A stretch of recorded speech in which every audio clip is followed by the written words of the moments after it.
As we are in the season approaching the fall feasts, it seemed good to me to do a simple explanation for people who are getting involved with the fall feasts, possibly for the first time or possibly as a refresher.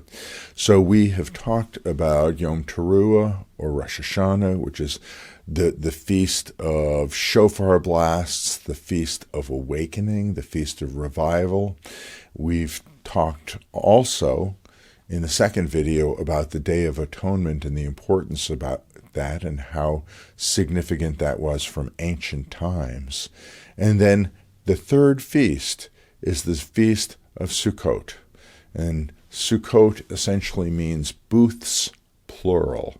It is the feast where those who belong to the Lord are given the opportunity and told that within 5 days after the Day of Atonement being done, they are to go out.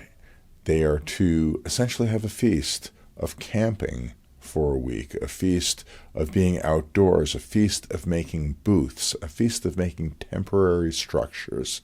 Now, the reason that this is so important and so significant is when the children of Israel ended up coming out of Egypt, they met God at Sinai. There was the establishment of a covenant, and then for a generation, they lived essentially camping out. They lived moving from place to place. They lived in a fashion where they started to learn how to be obedient to this new God whom the patriarchs had known, whom Abraham, Isaac, and Jacob had known, but they had been 400 years in Egypt, which at the beginning had been a very good deal and they had been very welcome, but towards the end they had been enslaved. And so how was God going to end up training his people who had been in slavery for so long how to be a free people? Well, part of this was taking a generation of people and teaching them how to be obedient to him. So there was a pillar of cloud by day, there was a pillar of fire at night. And when the pillar moved, the children of Israel would pack up and would end up getting in alignment so that they could follow the pillar where it was supposed to go. And when the pillar stopped, they would break, they would set up camp, and they would stay where they were for however long the pillar stayed. And by this means of God drawing close to them, along with the tabernacle, along with the other pieces of building a regular life with them, including a calendar that included Shabbat every seventh day, this was the beginning of God going, where I am going, my people will go. Where I am stopping, my people will stop. The rhythm of life that I have established for my people is a rhythm of life that works for a people who are free. And so with all of these things coming together, what ends up happening is God started to teach his people how to end up being his people and not being idolaters and not being slaves themselves.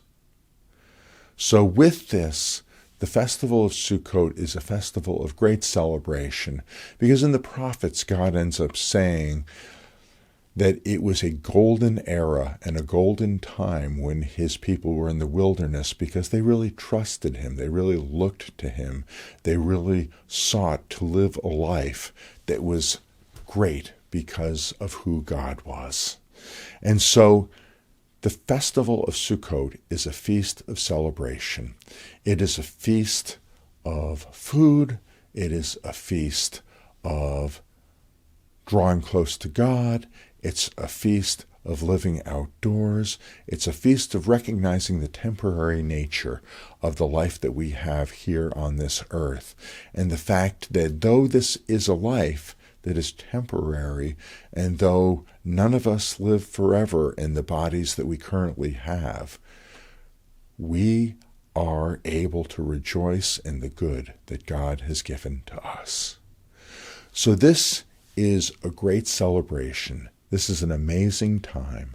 This is a time where we recognize who our God is. This is a time where we get together and celebrate.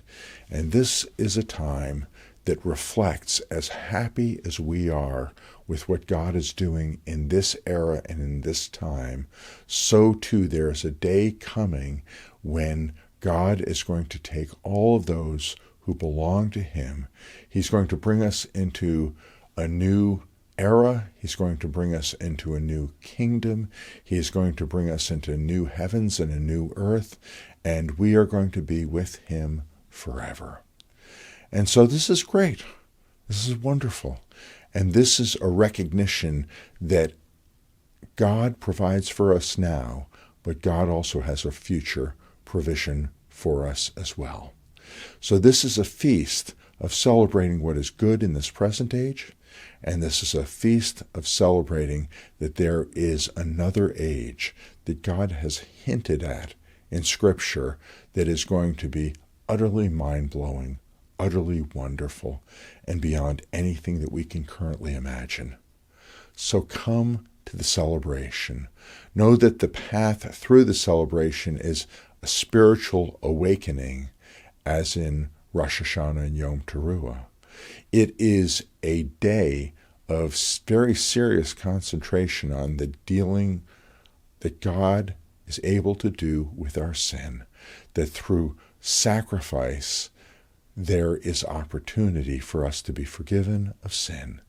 And immediately after our sin is dealt with, 5 short days later, there is a celebration in all the good that God has given us in this life, but also with an eye towards knowing that there is another life to come, and it is going to be amazing. Shalom.